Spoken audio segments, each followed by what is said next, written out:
স্বৈরাচারের দোসর জাতীয় পার্টি ও 14 দলের কার্যক্রম নিষিদ্ধ করা। আগামী জাতীয় নির্বাচনে উভয় পক্ষে পিআর পদ্ধতি চালু করা।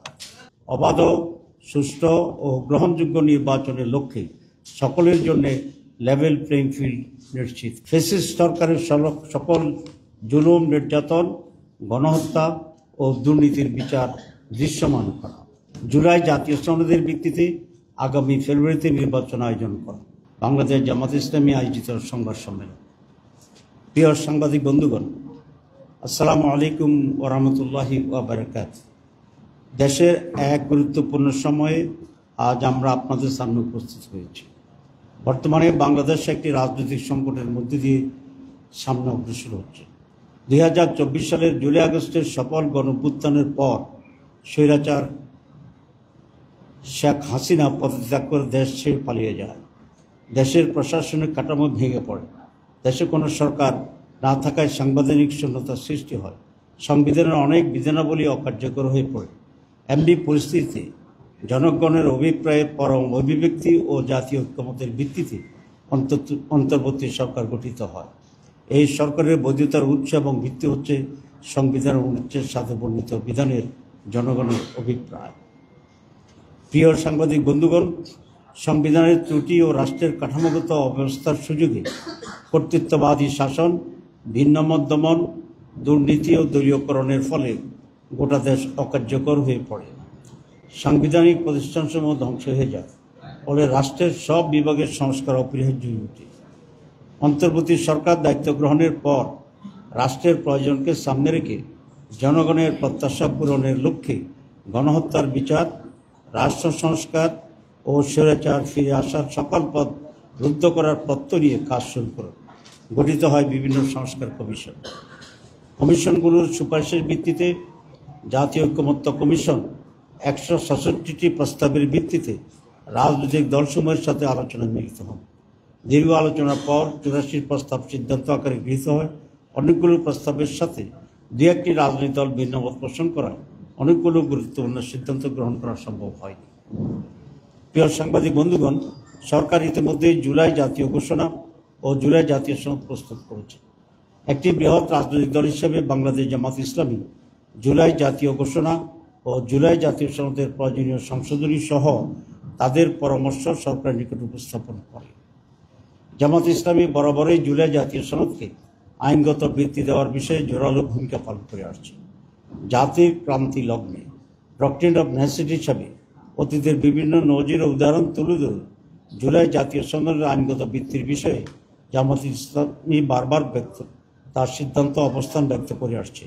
আমরা মনে করি জুলাই জাতীয় সনদের আইনগত ভিত্তি প্রদান ব্যতীত ছাত্র জনতার রক্তের বিনিময়ে অর্জিত অভ্যুত্থান ও তার অর্জন ব্যর্থতায় পর্যবেসিত হতে পারে। প্রিয় সাংবাদিক বন্ধুগণ, ইতিমধ্যে জাতীয় সংসদ নির্বাচনের রোডম্যাপ নির্ধারণ করা হয়েছে। আমরা ঘোষিত রোডম্যাপ অনুযায়ী অবাধ, সুষ্ঠু, নিরপেক্ষ, ভয়ভীতিমুক্ত, গ্রহণযোগ্য নির্বাচনের লক্ষ্যে প্রয়োজনীয় পদক্ষেপ গ্রহণ করার আহ্বান জানিয়ে আসছি। আমাদের অতীত অভিজ্ঞতা অনুযায়ী কালো টাকার ব্যবহার বন্ধ, ভোট কেন্দ্র দখল, বেশি শক্তি প্রদর্শন ও ভোটের বিভিন্ন অনিয়ম ও অপতৎপরতা বন্ধ, কোয়ালিটি সম্পন্ন পার্লামেন্ট এবং দক্ষ আইন প্রণেতা তৈরি সহ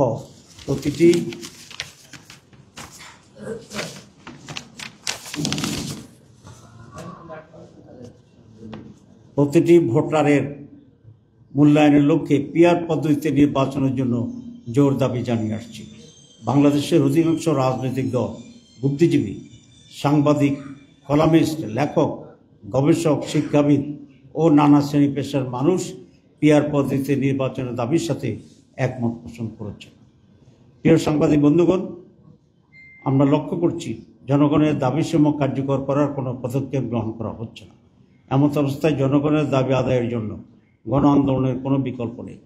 তাই জুলাই জাতীয় সনদের ভিত্তিতে আগামী ফেব্রুয়ারিতে অবাধ, সুষ্ঠু, গ্রহণযোগ্য নির্বাচন এবং জনগণের ভোটের প্রতিষ্ঠার মাধ্যমে বাংলাদেশকে একটি ন্যায়ভিত্তিক ও জবাবদিহিমূলক গণতান্ত্রিক রাষ্ট্র গড়ে তোলার লক্ষ্যে বাংলাদেশ জামাত ইসলামের পক্ষ থেকে আজ 15 সেপ্টেম্বর আন্দোলনের 5 দফা গণদাবি জাতির সামনে তুলে ধরছি। দাবিসমূহ: জুলাই জাতীয় সনদের ভিত্তিতে আগামী ফেব্রুয়ারিতে নির্বাচন আয়োজন করা। 2, আগামী জাতীয় নির্বাচনে উভয় পক্ষে পিআর পদ্ধতি চালু করা। 3, অবাধ, সুষ্ঠু ও গ্রহণযোগ্য নির্বাচনের লক্ষ্যে সকলের জন্য লেভেল প্লেইং ফিল্ড নিশ্চিত করা। 4, ফ্যাসিস্ট সরকারের সকল জুলুম, নির্যাতন, গণহত্যা ও দুর্নীতির বিচার দৃশ্যমান করা। 5, স্বৈরাচারের দোষর জাতীয় পার্টি ও 14 দলের কার্যক্রম নিষিদ্ধ করা। উক্ত দাবিসমূহ বাস্তবায়নের লক্ষ্যে নিম্নোক্ত কর্মসূচি পালন করা হবে ইনশাআল্লাহ। 1, 18 সেপ্টেম্বর রাজধানী ঢাকায় সমাবেশ ও বিক্ষোভ মিছিল। 19 সেপ্টেম্বর দেশের সকল বিভাগীয় শহরে বিক্ষোভ মিছিল। 26 সেপ্টেম্বর দেশের সকল জেলা উপজেলায় বিক্ষোভ মিছিল। এসব কর্মসূচি বাস্তবায়নের মাধ্যমে জনগণের দাবি আদায়ের লক্ষ্যে ঐক্যবদ্ধ হওয়ার জন্য আমরা দেশবাসীর প্রতি উদাত্ত আহ্বান জানাচ্ছি। আপনাদের সবাইকে ধন্যবাদ জানিয়ে আমার বক্তব্য শেষ করছি।